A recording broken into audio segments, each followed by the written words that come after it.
do YouTube, nós estamos aqui no canal da Larissa Fred. E neste canal da Larissa Fred, eu vou estar fazendo pudim de micro-ondas. Bom, para fazer essa calda aqui, nós vamos precisar de 2 colheres de sopa de açúcar e 2 colheres de sopa de água. Aqui nós batemos um ovo batido, e aqui você vai acrescentar 8 colheres de sopa de leite condensado, 8 colheres de sopa de leite. E nessa mistura aqui.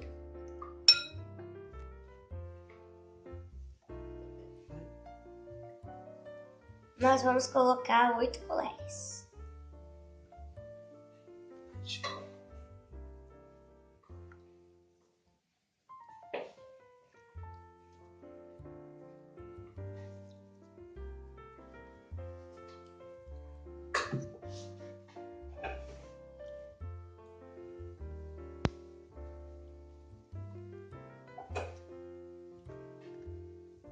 Vamos acrescentar o do leite condensado.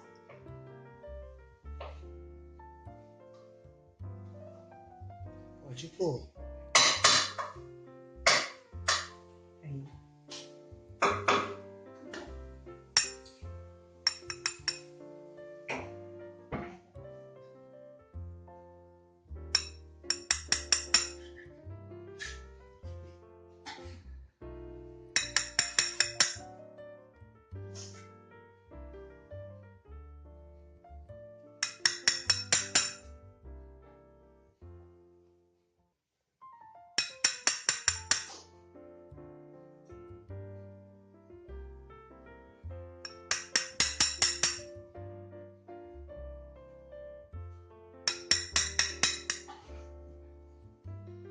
Agora nós vamos bater mais um pouquinho para mexer bem os ingredientes. Aí agora nós vamos despejar aqui dentro.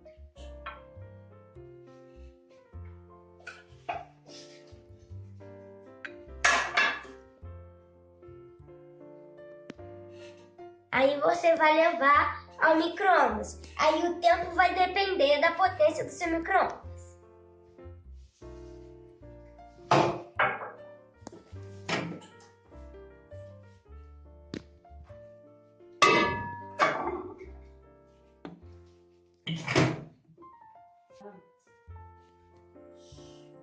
Galera, o meu eu deixei 1 minuto e 45. Como eu falei, depende da potência do seu micro-ondas. Aí nós pegamos o palitinho e espetamos. Se sair mais ou menos limpo, quer dizer que já está pronto. Aí só levar para a geladeira. Assim ficou o resultado. Se você gostou dessa receita e você quer fazer na sua casa, deixe seu joinha aí e se inscreva no meu canal. Beijo, até o próximo vídeo. Tchau, tchau.